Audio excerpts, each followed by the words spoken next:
지난 시간에 이제 마태복음 13장에서 하다가 두 가지 비유까지 봤었습니다.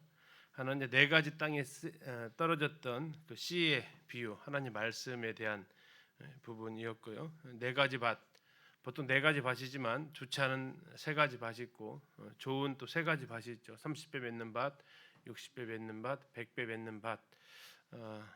그래서 하나님의 말씀을 똑같이 듣지만 열매 맺지 못하는, 또 열매 맺더라도 서로 다르게 맺는 이런 모습들을 우리 같이 볼 수 있었습니다. 두 번째는 이제 주님께서 씨를 뿌렸을 때 악한 자가 와서 여기에다가 원수가 와서 가라지를 뿌렸던, 그래서 가라지가 어떤 것인지 같이 살펴보면서 주님께서 이것을 가만두게 하셨고요. 이 부분에 대한 것은 오늘 36절부터 주님이 또 해석을 또 해주시기 때문에 좀 더 자세히 그때 살펴보도록 하겠습니다.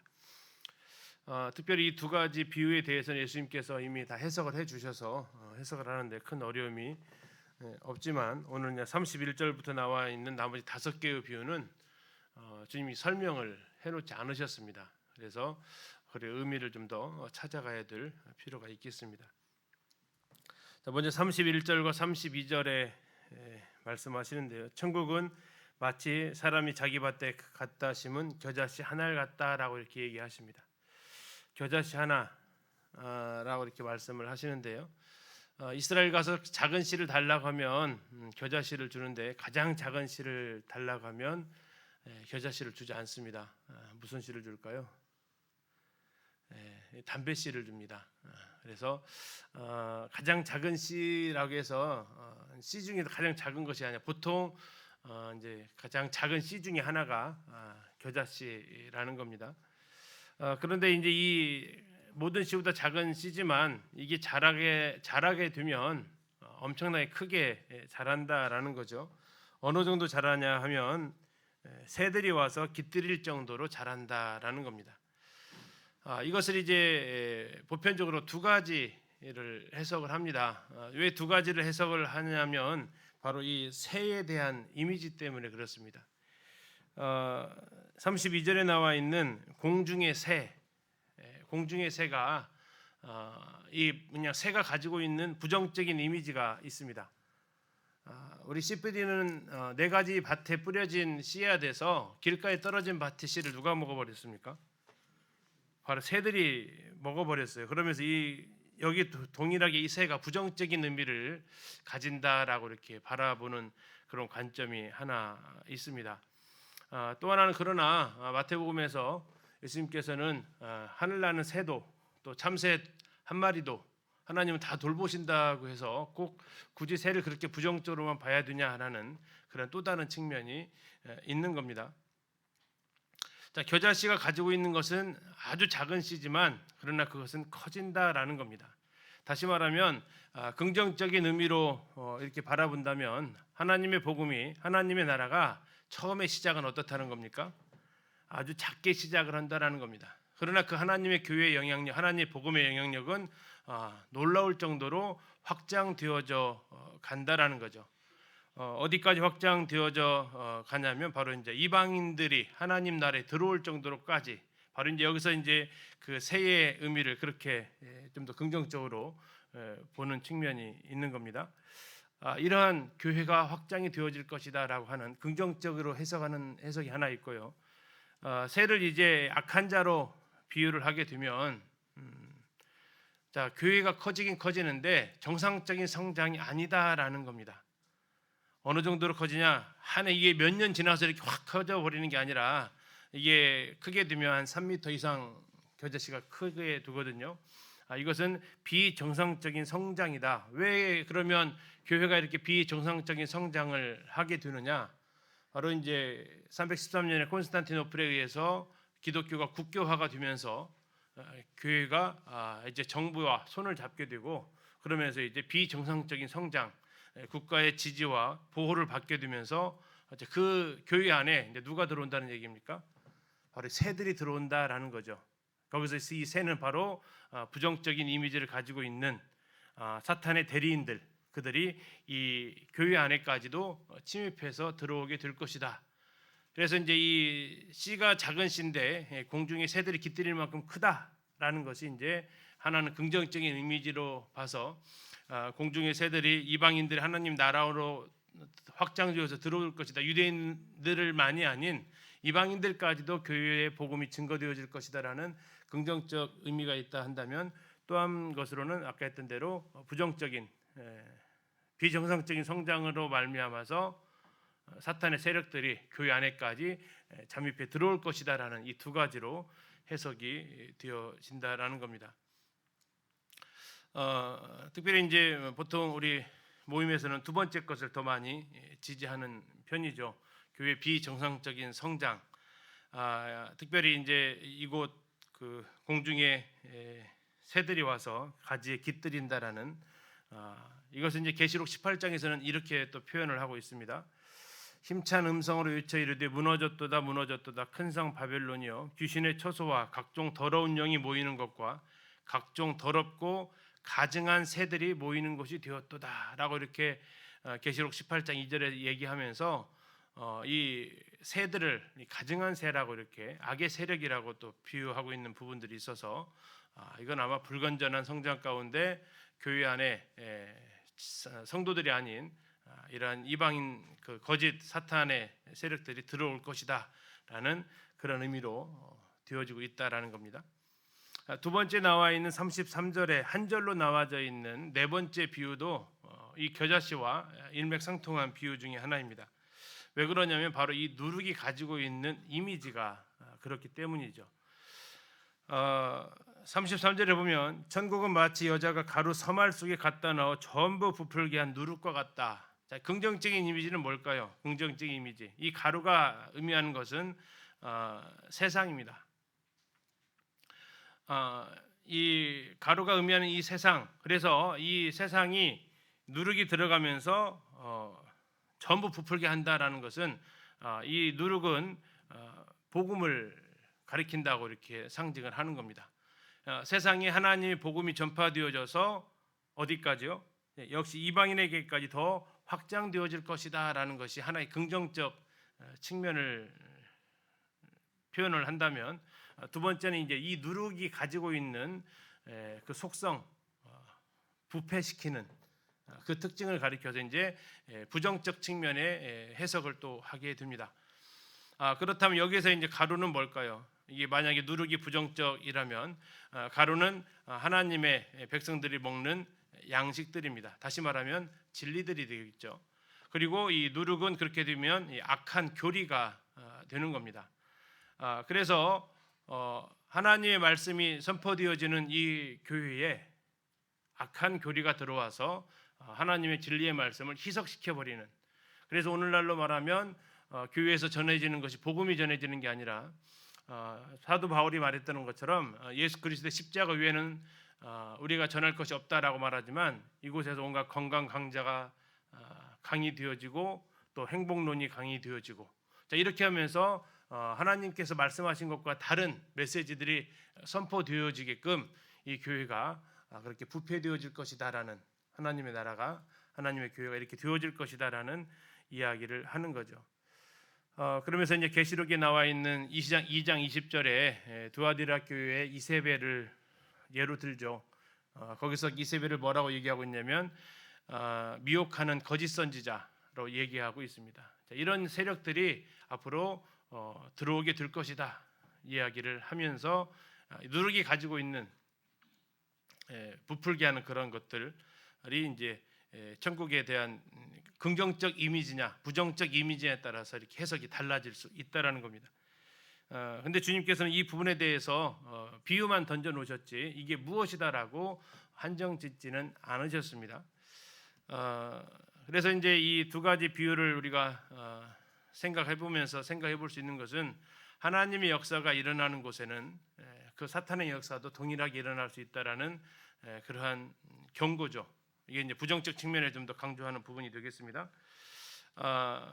겨자씨의 비유를 통해서 외적인 성장 가운데 드러나는 내적 부패가 일어날 것이다 라는 것들이 또 예수님께서 말씀하신 이 비유의 모습이 아닌가 생각을 해볼 수가 있겠습니다. 자, 그러면서 34절에서 35절까지는 이렇게 비유로 말씀하시는 이유를 얘기하시는데요. 34절 보시겠습니다. 예수께서 이 모든 것을 무리에게 비유로 말씀하시고 비유가 아니면 아무것도 말씀하지 아니하셨으니 이는 선지자를 통하여 말씀하신 바 내가 입을 열어 비유로 말하고 창세부터 감추인 것들을 드러내리라 함을 이루려 하심이니라. 이게 시편 78편 2절 말씀을 인용을 주님이 하시면서 지금 비유로 말씀하신 이유를 이야기를 하고 계십니다. 시편 78편 2절에 내가 입을 열어 비유로 말하며 예로부터 감추어졌던 것을 드러내려 한다. 그래서 이제 메시아가 오셔서 비유로 가르칠 것을 얘기하셨고 주님이 오셔서 이렇게 비유로 말씀을 하신다라는 거죠. 결국 이걸 통해서 주님께서 메시아이심을 또 한번 드러내게 됩니다. 그리고 36절부터 43절까지 가서는 예수님께서 이 앞에서 하셨던 두 번째 비유를 설명해 주시는 부분인데요. 자, 36절에 보시면 장소가 바뀌게 됩니다. 잘 한번 보시죠. 지금 네 개의 비유를 하시고 이동이 있습니다. 그리고 세 개의 비유를 하시는데요. 36절 이에 예수께서 무리를 떠나셨습니다. 그러면 잠시 앞으로 가보실까요? 자, 13장 1절에 가보시면 그날 예수께서 집에서 나가셔서 바닷가에 앉으시며 큰 무리가 그에게로 모여들었다겠죠. 근데 이번에 네 가지의 비유를 하시고 36절에서 예수님께서 장소를 바꾸십니다. 어디로요? 무리를 떠나십니다. 아까는 집에서 무리한테로 가셨는데 이번에는 무리를 떠나서 집으로 들어가신 것을 볼 수 있고요. 그리고 나서 이어지는 세 가지 비유는 누구에게 하신 비유냐면 36절에 제자들에게 하신 비유입니다. 그러니까 앞에 네 가지 비유의 청중은 누굽니까? 큰 무리들이었다라는 겁니다. 그리고 뒤에 나오는 세 가지 비유는 누구란 얘기죠? 제자들에게 12제자들에게 예수님께서 비유를 얘기하셨다라는 겁니다. 그래서 이 부분을 의미를 좀 비유장이기 때문에 의미를 좀 두고 해석을 할 수 있다라는 건데요. 13장 1절에서 집에서 나가겠다 했을 때 이 집은 누구를 가리킬까요? 바로 이 집이 이스라엘을 가리킨다라고 해석할 수 있다라는 겁니다. 그리고 2절에 나와 있는 큰 무리 이건 누굴까요? 이방인들을 생각할 수 있다라는 거죠. 다시 말하면 하나님께서 이스라엘에게 더 이상 말씀하지 아니하시고 이방인들에게로 말씀을 전하셨다라는 의미를 이 구절을 통해서 확인해 볼 수 있고, 그런데 7가지 비유를 그러면 전부 다 무리들에게 하셨느냐? 아니다라는 거죠. 4가지의 비유를 하시고 5번째 비유를 하실 때는 어디로요? 이번에는 집으로 들어가셨다고 합니다. 그럼 집으로 들어갔다고 하면 아까 집이 어디라고 그랬어요? 이스라엘에 했다는 얘기죠. 하나님께서 이스라엘을 영원히 버리지는 않으셨다라는 겁니다. 그들에게도 하나님께서는 말씀을 하고 싶었다라는 거죠. 그런데 그 듣는 대상들은 제자들이라는 겁니다. 그러면 이스라엘 중에서도 누구라는 얘기입니까?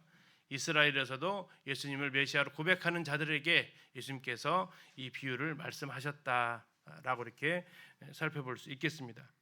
그래서 36절에서부터 이제 나오는 것이 앞에서 두 번째로 예언을 들었던 씨를 뿌렸는데 마귀가 악한 자가 와서 가라지를 같이 뿌렸고 거기에서 이 가라지 뽑아버릴까 했더니 주인이 놔두라겠고 추수 때에 이것을 한꺼번에 걸러서 불못불에 던져 넣겠다. 과연 이것이 무슨 뜻이냐라는 것을 설명을 해 주시는 것입니다. 자, 36절 이걸 제자들이 요청을 합니다. 제자들이 나와 이르되 밭의 가라지의 비유를 우리에게 설명하여 주소서 했습니다. 이게 이제 4가지 밭에 쓰여진 것은 설명을 하셨습니다 이미. 근데 이 비유는 주님이 하셨을 때 제자들이 설명을 좀 해달라고 합니다. 그래서 예수님께서 직접 대답을 하십니다. 37절 대답하여 이르시되 좋은 씨를 뿌리는 이는 인자요. 예수님이구나라는 걸 알 수 있죠. 다음에 38절 밭은 세상이고 좋은 씨는 천국의 아들들이고 가라지는 악한 자의 아들들이다. 다음에 39절 가라지를 뿌리는 원수는 마귀고 추수 때는 세상 끝이고 추수꾼은 천사들이다. 40절 가라지를 거두어 불에 사르는 것은 세상 끝에 그들을 심판하시는 것이다. 누가 하냐면 41절에 천사들이 그 일을 감당하게 될 것이다 라는 겁니다. 자, 그들을 42절에 풀무불에 던져 넣을 것인데 울며 이를 가는 곳 아마 그것은 지옥이 되어질 것입니다. 그리고 의인들은 아버지의 나라에서 밝게 빛날 것이다라고 이야기를 해 주십니다.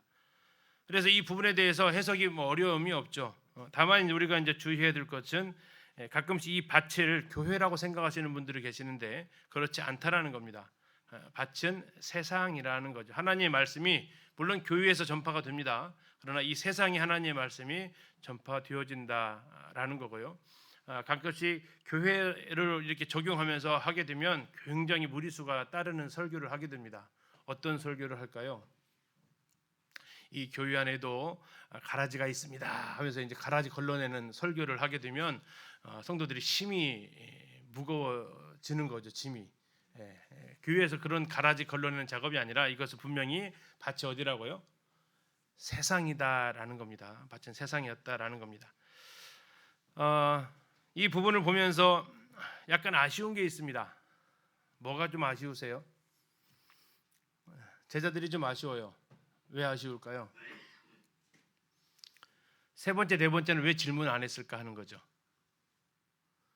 그죠? 아까 우리가 지금 세 번째, 네 번째는 해석이 없다고 했잖아요. 왜 해석이 없어요? 제자들이 안 물어봤잖아요. 여기서 제자들이 물어봤으면 어떻게 했을까요? 그 겨자씨 그렇게 막 두 가지를 해석하고 누룩 두 가지를 해석하고 할 일이 없어요. 근데 안 물어보니까 이제 우리가 이제 답답해지는 거죠. 그래서 모르시면 어떻게 해야 돼요? 물으셔야 된다. 혼자서 추측하지 말고 뭐 제자들은 다 아는 내용이니까 안 물어봤을지 모르겠지만 지금 이렇게 밭에 뿌려진 곡식과 가라지 설명해 주시니까 얼마나 쉽습니까? 오해도 할 일도 없고 헷갈릴 일도 없고. 근데 왜 제자들은 두 가지 비유는 안 물어봤을까? 그리고 또 뒤에 나오는 이 세 가지 비유도 또 안 물어봐요. 그래서 참 물어봤으면 좋았겠다 싶은데 근데 물어보지 않아서 이건 이제 해석은 우리의 몫으로 또 남게 되었습니다. 그래서 우리는 하여튼 모르면 물어봐야 된다라는 교훈을 이 제자들 통해서 봅니다. 자, 그럼 이제 우리의 몫으로 주어진 44절부터 앞으로 이제 세 가지 비유가 있습니다. 이제 무리들에게 네 가지 비유하셨고 집으로 들어오셔서 제자들에게 한 가지 해석하시고 세 가지 비유를 해 주셨다라는 겁니다. 자, 이 세 가지 비유가 44절부터 52절까지 묶어서 제시가 되어집니다.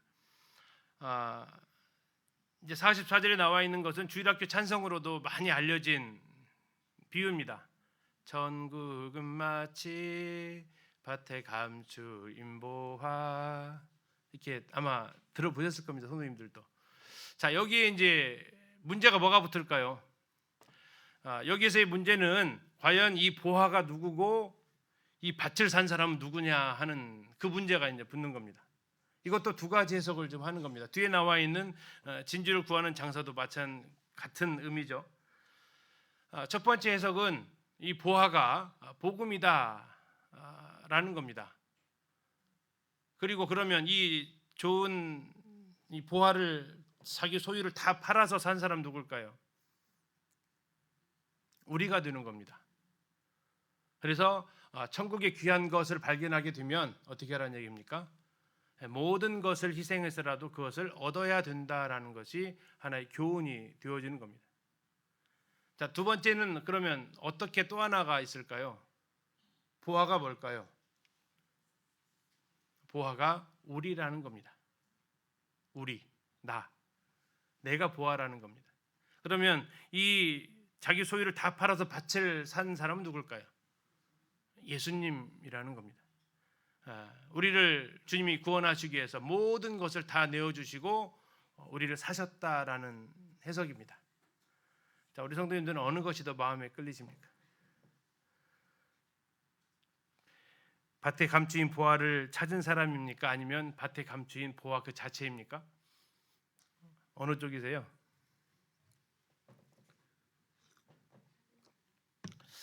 네, 어느 쪽이세요? 보통 우리 모임에서는 두 번째 해석을 많이 취하고 있습니다.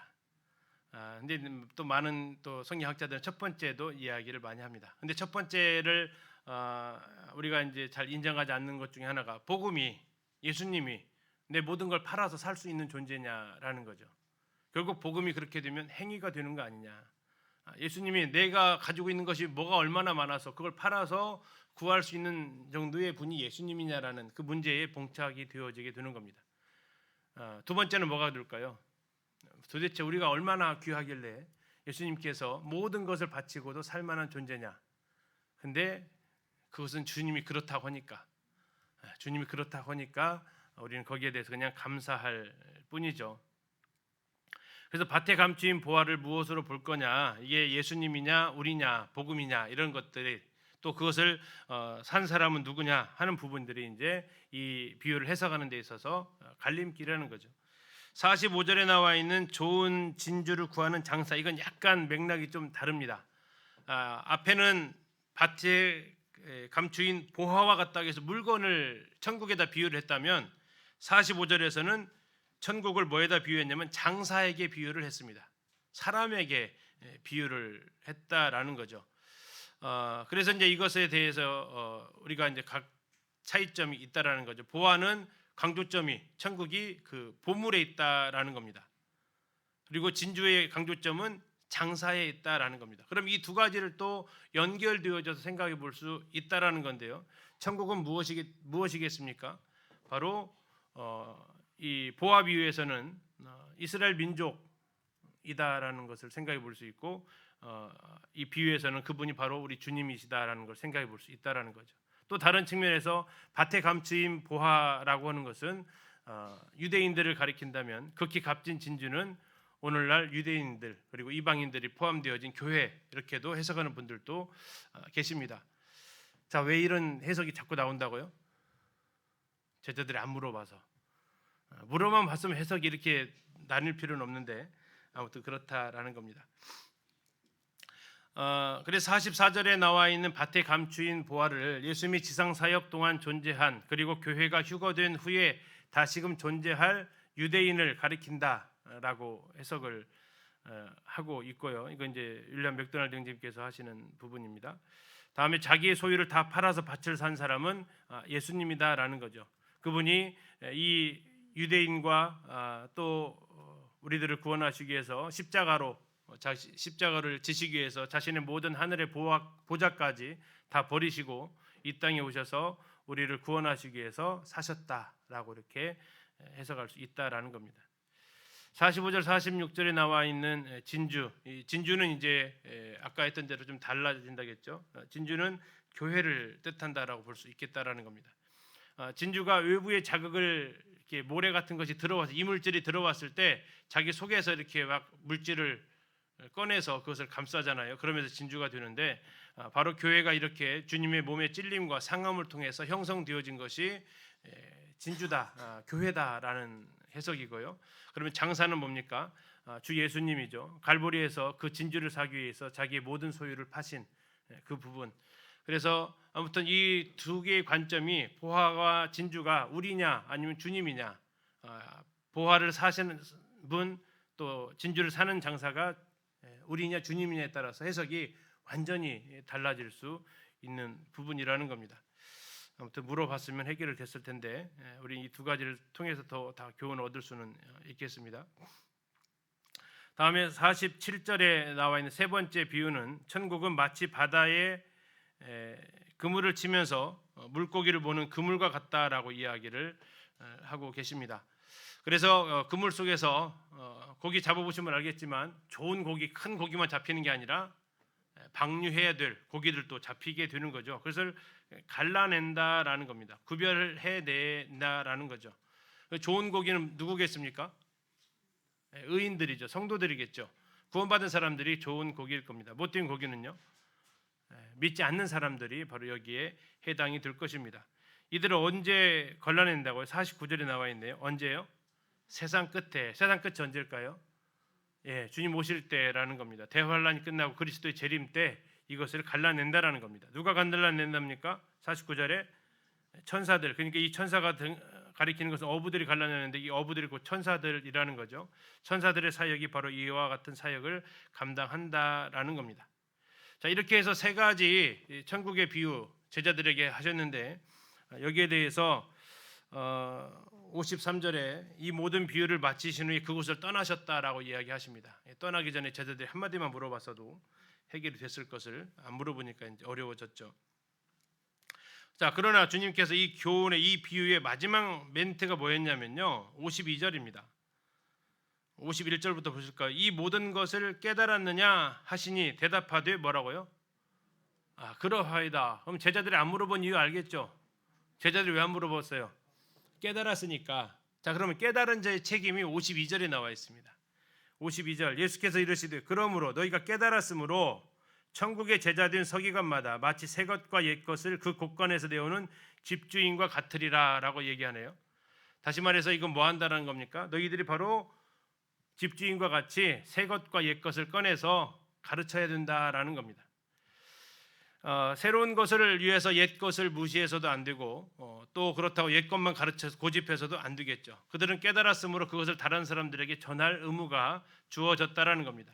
제자들은 이 깨달음의 종점이 아니라 깨달음의 통로가 되어야만 했고, 이 12제자들은 이 천국을 위해서 바로 이 서기관 역할을 해야 된다라고 주님이 말씀하시고요. 그리고 오늘날은 우리가 바로 이 일을 감당해야 된다라고 주님이 또 교훈해 주고 계십니다. 자, 깨달았느냐 말했을 때 그러합니다라고 얘기합니다. 깨달은 사람은 말할 수밖에 없고 우리가 말하지 못하라는 것은 어쩌면 아직도 깨달음이 없기 때문일 수 있습니다. 그리고 나서 예수님께서 어디로 가셨냐면 54절입니다. 어디로 가십니까? 이번에 고향으로 가셨습니다. 고향이 어딜까요?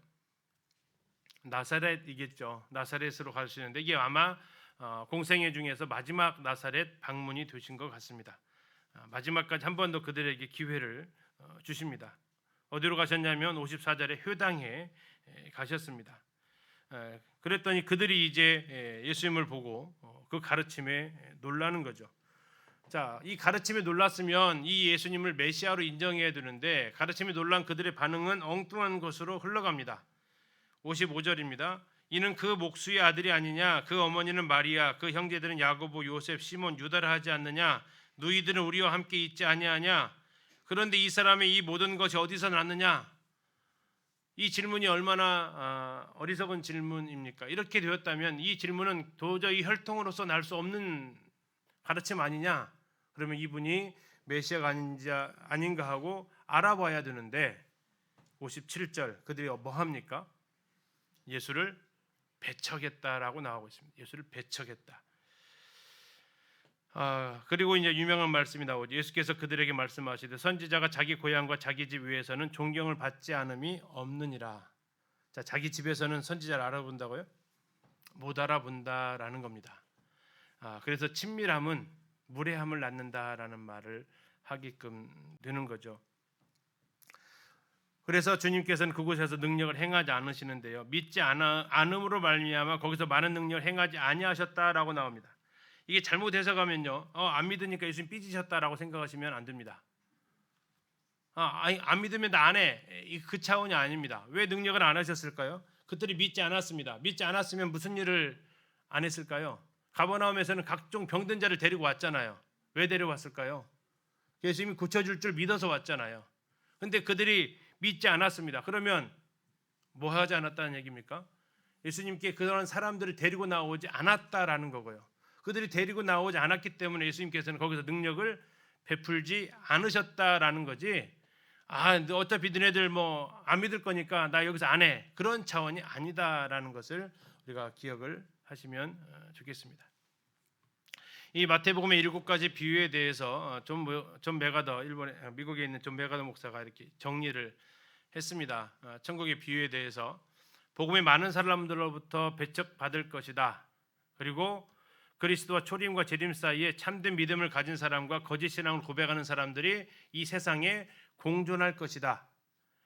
기독교는 보잘것없이 시작했다가 빨리 성장할 것이며 이방인들을 포함하게 될 것이다. 그리고 천국의 영향력은 세상에 퍼질 것이다. 그러면 이 겨자씨와 누룩을 긍정적으로 본 거예요? 부정적으로 본 거예요? 긍정적으로 본 겁니다. 지금 존 메가더가 본 관점은 장점을 지금 두고 본 거죠. 부정적으로 보게 되면 어떻게 본다고요? 빨리 성장하는데 거기에 악한 무리도 끼어들어올 것이다. 천국의 영향력이 세상에 퍼질 것이지만 거짓 교리도 들어와서 함께 자라가게 될 것이다. 이것이 이제 부정적으로 본 거고, 지금 3번, 4번에 이렇게 표현되어진 것은 긍정적 측면으로 보았다라고 보시면 되겠습니다. 그리고 5번, 이것도 이제 보화가 누구고 진주가 누구냐라고 했죠. 자, 복음은 값으로 계산할 수 없는 보화다. 그러면 땅에 감추인 보화가 뭘로 본 겁니까? 복음으로 본 거죠. 참된 신자는 값으로 계산할 수 없는 복음을 위해 자기의 모든 것을 기꺼이 포기한다. 그럼 진주 장사는 누구로 본 거예요? 성도로, 신자 성도로 본 거예요. 아까 이제 이게 달라진다 그랬죠. 그러나 이게 또 다른 측면으로 봤을 때 보화를 우리로 보고 모든 것을 팔아서 산 사람을 예수님으로 보는, 진주를 역시 교회로 보고 모든 것 값을 지불하고 산 장사를 예수님으로 보게 되면 이게 또 달라지는 해석이 된다라는 겁니다. 그리고 마지막 그물 때 이것은 같아지는데요. 그리스도의 재림 때 천사들의 악인을 의인으로부터 갈라내는 일들이 이루어질 것이다라고 이렇게 7개의 비유를 정리를 해볼 수 있겠습니다. 자, 그리고 나서 예수님께서 이제 14장으로 들어가게 됩니다. 자, 14장으로 가시면 이제 예수님의 사복음서에 다 기록되어져 있는 기적도 등장을 하는데요. 흔히 말하는 오병이어의 기적이죠. 자, 14장으로 가서 보시겠습니다. 그때 분봉왕 헤롯이 예수의 소문을 들었습니다. 자, 무슨 소문을 들었을까요? 온갖 예수님께서 많은 기적들을 베푸신다라는 소문을 들었던 겁니다. 그러면서 그의 머릿속을 스쳐갔던 한 사람이 있었습니다. 그 사람이 누굽니까? 세례자 요한이었습니다. 왜 스쳐갑니까? 자기가 그를 죽였기 때문에. 그런데 문제는 뭐냐? 그가 혹시 살아난 것은 아니냐 하는 그런 두려움에 사로잡히게 되었죠. 그러면서 카메라가 옛날로 과거로 돌아갑니다. 3절로 들어가면 전에 이렇게 나오면서 예전에 무슨 일이 있었냐 하면서 돌아가는 거죠. 예전에 무슨 일이 있었습니까? 헤롯이 그 동생 빌립의 아내 헤로디아 일로 요한을 잡아서 결박했다라고 얘기하죠. 무슨 일입니까? 헤롯이 동생의 아내, 이복 동생의 아내를 빼앗습니다. 이게 빼앗은 건지 아니면 둘이 눈이 맞은 건지 뭘까요? 뭐 빼앗았다고 할 수도 있겠지만 눈이 맞았습니다. 왜 그러냐면 여기에 나와 있는 이 빌립이 누구냐에 따라서 이제 우리가 잘 봐야 될 부분이 있는데요. 그 뒤에 나오는 족보를 이렇게 잠시 좀 보시면 빌립이 여러 명이 있습니다. 이 빌립이 있고 마리암네에서 태어난 빌립이 있고 또 누가복음 2장에 나와 있는 분봉왕 빌립이 있습니다. 근데 헤로디아의 남편 빌립은 이 빌립이 아니고요. 이 빌립입니다. 이 빌립은 누구냐면 쉽게 얘기해서 정치적 욕심이 하나도 없는 사람. 근데 그 사람하고 누구랑 결혼했냐면 헤로디아하고 결혼을 한 겁니다. 근데 헤로디아는 정치적 욕망이 강한 여자였고요. 남편을 보면 어떤 생각이 들었을까요? 답답해. 자기 이복 형제들은 다 한 자리씩 다 찾는데 저 사람은 뭐야? 그냥 가만히 있는 걸 보고 막 속이 터지는 거죠. 근데 그때 마침 누구랑 눈이 맞는다고요? 이 헤롯 안티파스라고 하는 이 분봉왕, 이 사람, 이 헤롯 안티파스하고 눈이 맞는 겁니다. 그래가지고 이 남편을 버려버리죠. 그리고 누구를? 헤롯 안티파스하고 헤로디아가 정치적 목적이 맞았죠. 물론 그 사이에 딸도 하나 있었습니다. 누구였습니까? 그게 이제 살로메라는 딸이 있었어요. 그리고 이 살로메라는 딸은 누구한테 시집 보내냐면 그 옆에 있었던 빌립 있죠. 빌립 이사라고 하는데 분봉왕 빌립, 그 분봉왕 빌립하고 또 결혼을 해요. 흔히 정치적 목적이 상당히 강했던 여인인 것을 알 수가 있죠. 이것을 누가 꾸짖은 겁니까? 세례 요한이 꾸짖은 겁니다. 어떻게 남의 부인을 데려다가 이렇게 당신의 아내를 삼을 수 있느냐? 자, 그러면서 이제 이것에 대해서 공개적으로 저격을 하니까 헤롯이 어떻게 해요? 참을 수가 없어가지고 옥에 가두었죠. 그리고 그의 생일날 이제 생일 축하연에 살로메가 춤을 춥니다. 그리고 너무 잘 추니까 뭐예요? 뭘 바라냐라고 하죠. 그래서 살로메가 이 헤로디아한테 가서 엄마 뭘 달라고 할까요? 했더니 헤로디아가 뭘 달라고 하라고 그래요? 자, 우리 눈에 가시 이 세례자 요한의 목을 달라고 하자. 헤롯은 죽이고 싶지는 않았습니다. 그런데 공개석상에서 한 약속이기 때문에 어떻게 해요? 어쩔 수 없이 주게 되죠. 그러면서 세례 요한이 이제 목을 잘라서 8절에 보시면 그가 제 어머니의 시킴을 듣고 이르되 세례 요한의 머리를 소반에 얹어 여기서 내게 주소서 하게 됩니다. 그래서 세례 요한을 목 베는 일이 벌어지게 되는 거죠. 그리고 나서 11절에 보니까 그 머리를 소반에 얹어서 그 소녀에게 주니 그가 자기 어머니에게로 가져가니라. 12절 요한의 제자들이 와서 시체를 가져다가 장사하고 가서 예수께 아뢰었다라고 얘기합니다. 그래서 이 세례 요한의 시체는 이스라엘 가보면 사마리아에 제자들이 사마리아로 가져가서 안장을 했다라고 이야기를 하고요.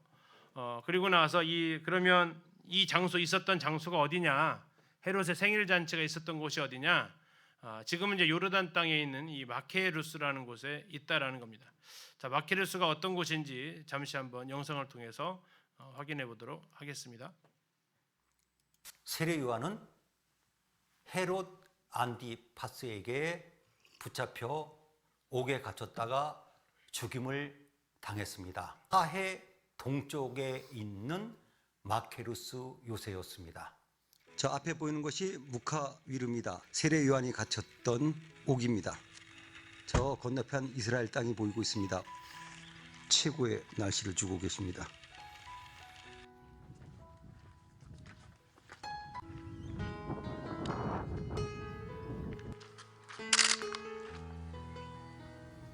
여기는 성경에는 그저 옥이라고 기록된 곳입니다.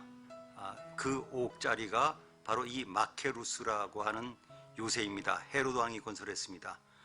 이곳이 마케루스에 있는 세례 요한이 잡혀 있었던 감옥 자리로 추정되는 장소입니다.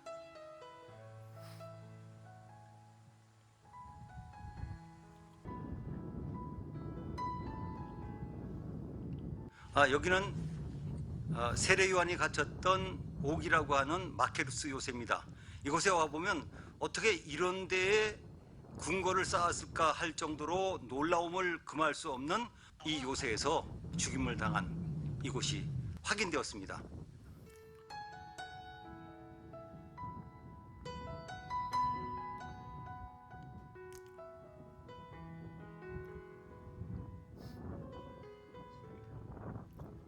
이 유적지는 최근에 복원 공사가 진행 중입니다. 이곳에는 요새, 저수조, 목욕탕, 수로 같은 유적들이 있고 또 세례 요한이 갇혔다고 하는 옥이라고 알려진 곳도 있습니다. 여기는 마케루스입니다. 마케루스에서 지금 사해를 보고 있습니다.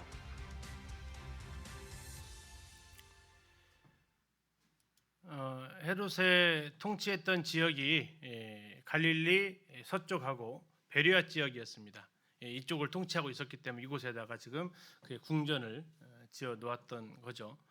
아무튼 이렇게 요한이 죽었는데 그 요한이 혹시 살아난 건 아니냐 하는 의구심을 지금 들었다라는 겁니다. 그리고 나서 본문은 13절로 넘어갑니다. 예수께서 들으셨습니다. 무엇을 들었을까요? 요한이 죽었다라는 소식을 들으셨습니다. 침례 요한이 헤롯에 의해서 죽었다는 소식을 들으시고 예수님은 배를 타고 빈 들로 가십니다. 가버나움 들판으로 가시는 겁니다. 가버나움 들판으로 가시려면 요단강을 건너서 가야 되는데 이제 배 타고 갈릴리를 횡단해서 가시는 겁니다. 그리고 여러 고을로부터 백성들이 따라오게 되죠. 자, 그리고 나서 예수님께서 많은 무리가 오는 것을 보시면서 14절 보시겠습니다. 14장 14절. 예수께서 나오사 큰 무리를 보시고 불쌍히 여기사 그 중에 있는 병자를 또 고쳐주십니다. 많은 병자를 고쳐주신 것 같습니다. 시간이 벌써 15절 저녁 때가 됩니다. 자, 저녁 때 그러면 그 그림으로 그려보신다고 생각해 보십시오. 배경 색깔이 어떨 것 같아요?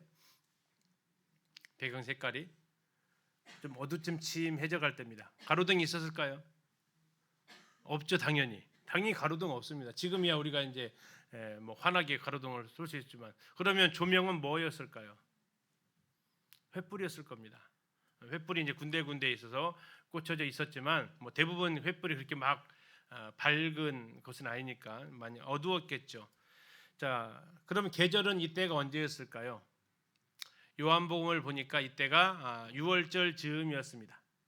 그리고 마가복음에 보니까 푸른 잔디라는 단어가 나옵니다.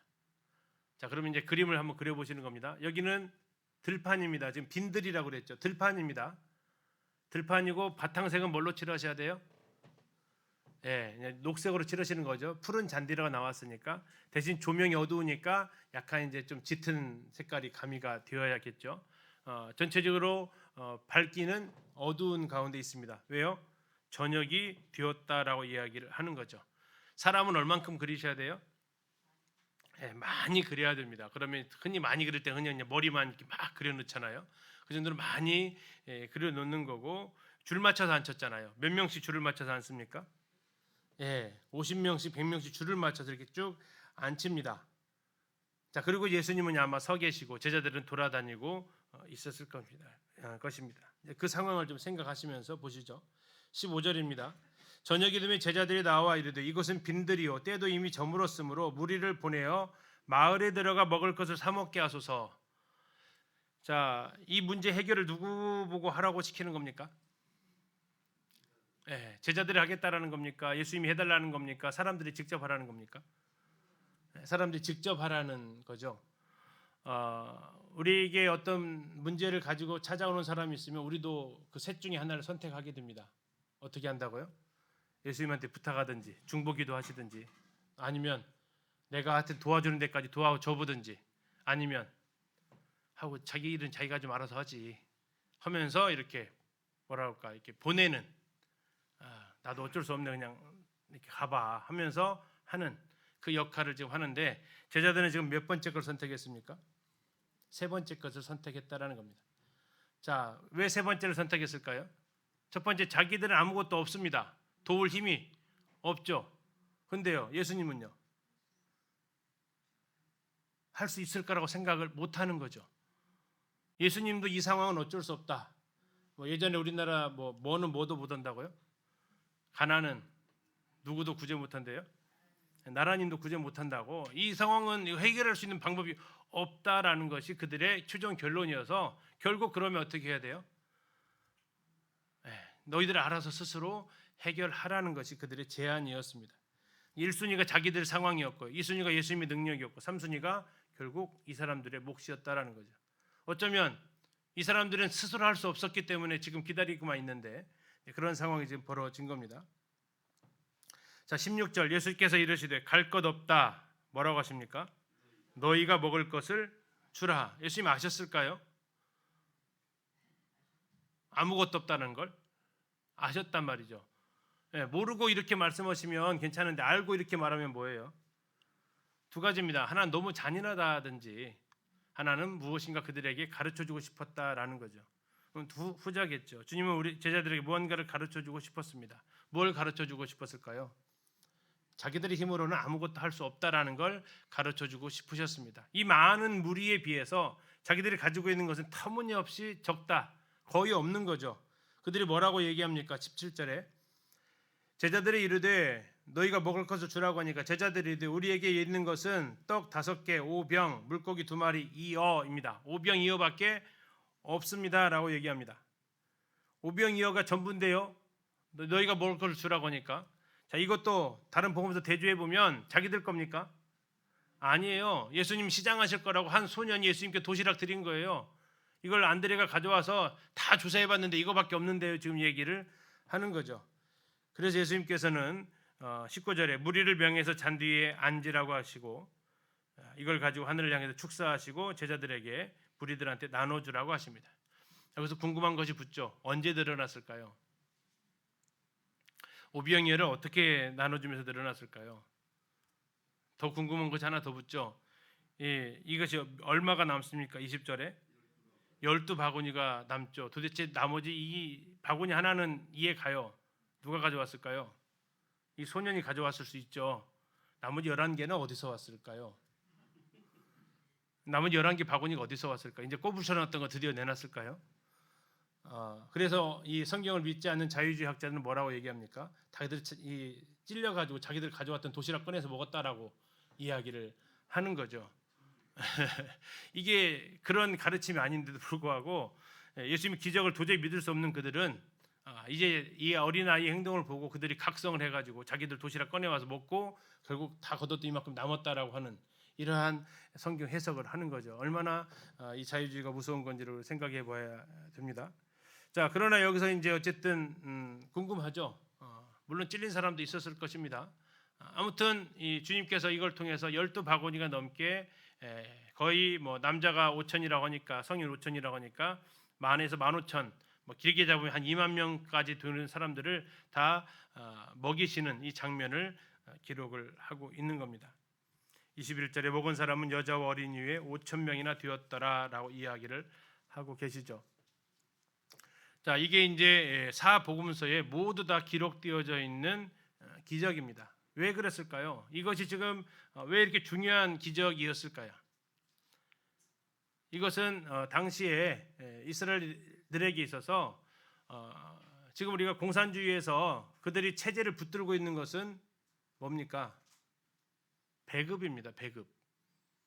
공산주의에서 배급이 끊어지면 무너집니다.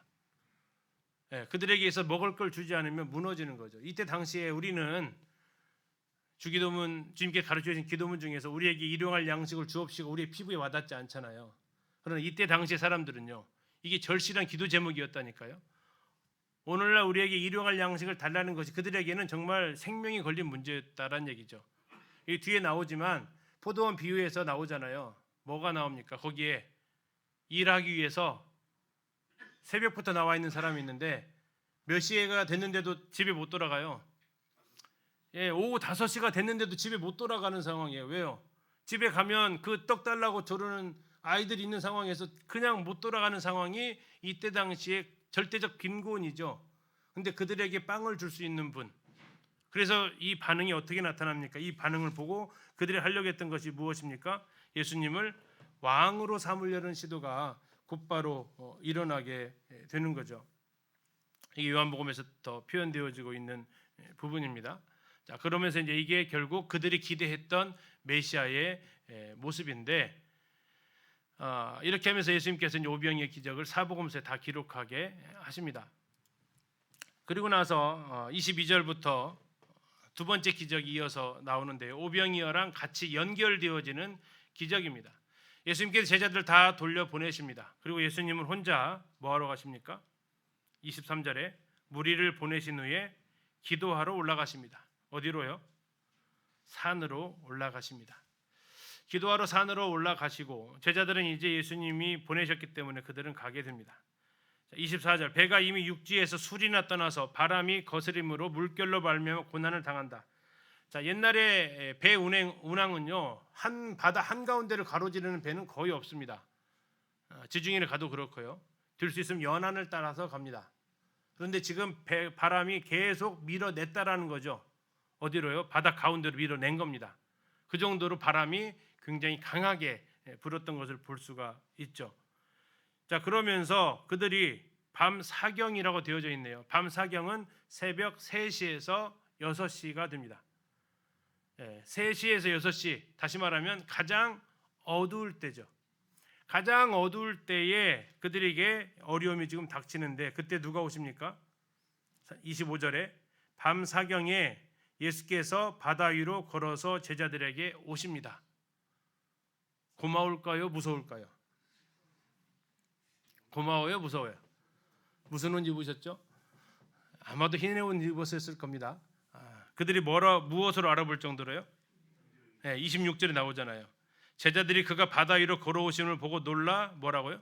유령이다 하고 이제 고스트다라고 이제 외친 거죠. 유령이다 하면서 기겁을 하는 거죠. 진짜 죽었다. 이제 우리 눈에 헛것이 보인다 하면서 이제 우리는 진짜 죽는가 보다라고 그들이 비명을 지르는 순간입니다. 우리는 25절에 한 번 더 생각해 봅니다. 밤 사경이 무슨 시간이라고요? 새벽 3시에 6시 가장 어두울 때죠. 동트기 전이 가장 어둡다고 하는데 바로 그 시간대입니다. 동트기 전 가장 어두울 때 그때 누가 오신다고요? 예수님께서 오신다고요. 어떻게 오신다고요? 바다 위로 걸어서 오신다고요. 상식적입니까? 상식적이지 않습니다. 예상한 겁니까? 예상 밖입니다. 그럼에도 가장 어두운 시간에 그분은 우리에게 찾아오신다라는 거죠. 그리고 이제 이 상황에서 베드로가 담대하게 얘기합니다. 뭐라고요? 주님, 만일 유령이 아니고 주님이시면 뭐 해달라고? 나한테 좀 오라고 한번 해보십시오라고 하는 거죠. 28절입니다. 베드로가 대답하여 이르되 주여 만일 주님이시거든 나를 명하사 물 위로 오라 하소서 하니. 예수님 뭐라고 했을까요? 오라고 하시죠. 그러니까 베드로가 어떻게 합니까? 29절 오라 하시니 베드로가 배에서 내려 물 위로 걸어서 예수께로 가되. 궁금한 거 한 가지 있죠? 뭐가 궁금합니까? 몇 발짝 걸었을까? 자, 몇 발짝 걸었을까요? 물 위로. 몇 발짝 걸었을까요? 거기 분명히 나와 있죠. 뭐라고 나와 있어요? 걸어서 예수께로 갔어요. 걸어서 갔어요. 그러니까 한 발, 두 발은 아니겠죠.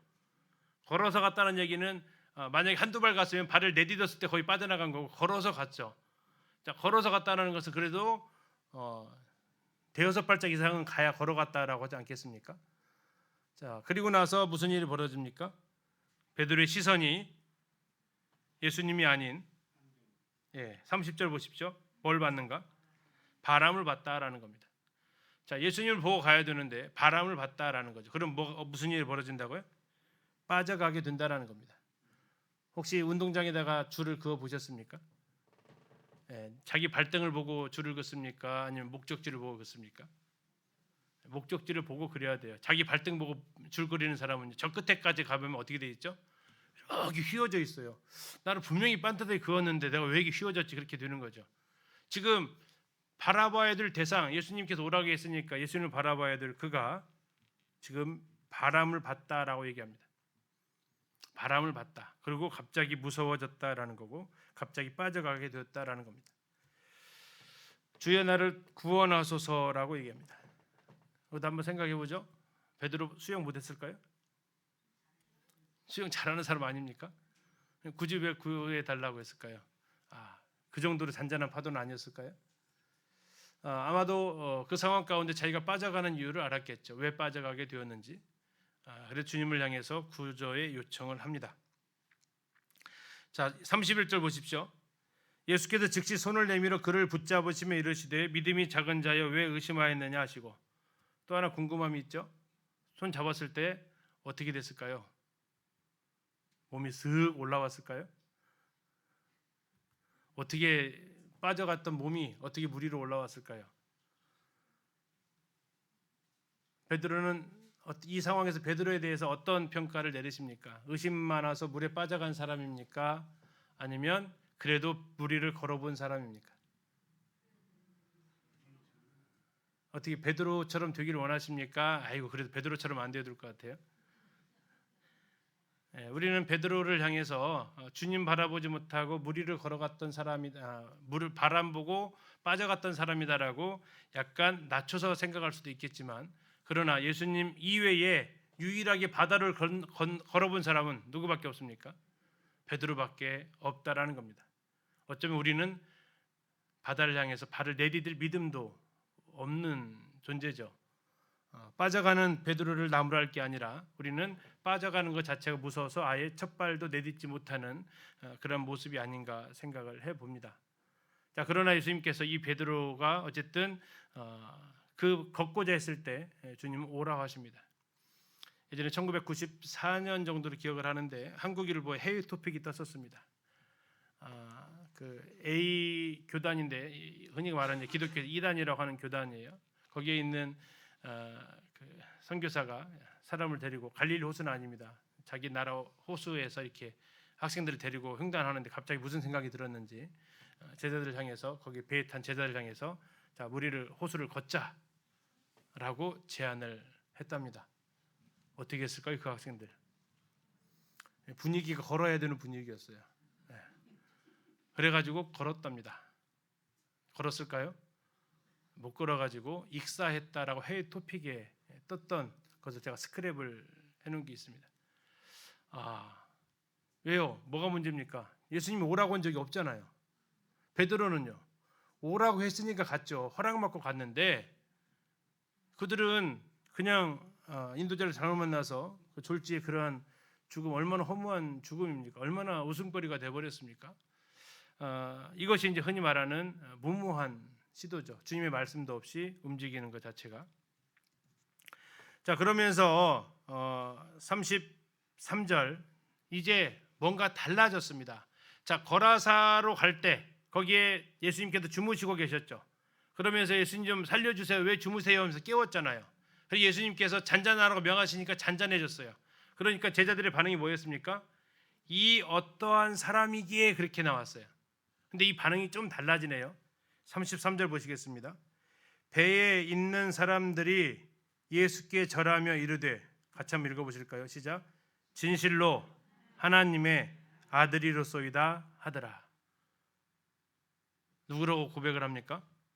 하나님의 아들로 고백을 합니다. 어떠한 사람이기에 라고 했던 그들이 이 풍랑 앞에서, 물 위를 걸어오시는 주님 앞에서, 자, 예수님 거라사로 갈 때는 그냥 배에서 잔잔하라고 하니까 이 우연한 타이밍인지도 모르겠다라고 생각했는지 모르겠습니다. 그런데 이번에는 물 위를 걸어왔잖아요, 분명히. 그리고 빠져가는 베드로도 건져주시고, 그러면서 파도도 잔잔해지고, 그러면서 그들이 이제 고백이 바뀌는 거죠. 진실로 하나님의 아들이다라고 이야기를 하는 거죠. 그리고 그들의 배는 안전하게 34절에 보니까 게네사렛 땅에 도착을 하게 됩니다. 그리고 그곳 사람들이 예수님 오시는 것을 알고 여러 군데에 가서 병든 사람들을 다 데리고 옵니다. 36절 예수의 어디에 옷자락에다, 옷자락은 어디라고 했죠? 술이라고 그랬습니다. 옷자락에다 손을 대게 하시기를 간구하니 손을 대는 자는 다 나음을 얻었다라고 이야기를 하고 있습니다. 이건 지금 왜 이런 일이 일어났을까요? 지금 12 혈류증 걸렸던 여인이 이미 지금 그 사건이 있었기 때문에 그들은 그러한 것을 보면서 믿음이 생긴 거고, 그래서 그곳에서 주님이 능력을 베푸셨던 거죠. 아까 나사렛은요, 예수님 뭐라고 하셨어요? 그들이 믿지 아니함으로 능력을 행하지 않으셨다고 나와 있습니다. 근데 그들은 믿었다라는 겁니다. 35절 그곳 사람들이 예수이신 줄 알고 예수님께 나오면 고침을 받는다고 생각하고 사람들을 데리고 나왔고, 그래서 그들은 나음을 얻었다는 얘기는 혈류증 걸린 여인의 비유로 보면 예수님에게서 능력이 인출되었다라는 거죠. 자, 통장에서 돈을 꺼내려면 뭐가 맞아야 돈을 꺼냅니까? 요즘은 옛날에는 도장 가져가고 뭐 비밀번호 했는데 요즘은 그냥 뭐만 맞으면 돼요. 비밀번호 맞으면 돈이 인출이 되잖아요. 송금도 되고. 이게 뭡니까? 흔히 여기로 말하면 예수님의 능력이 인출되는 것이 믿음이라는 거죠. 비밀번호가 믿음이라는 비밀번호를 찍어 넣으면 예수님의 통장에서, 능력의 통장에서 인출이 되어지는데, 나사렛 사람들은 그 비밀번호를 믿지 않았기 때문에 인출 자체가 되지 않았던 것을 이 두 상황을 통해서 우리가 같이 이렇게 볼 수 있습니다. 쉬셨다가 9시 10분에 15장부터 같이 살펴보도록 하겠습니다. 10분까지 쉬시겠습니다.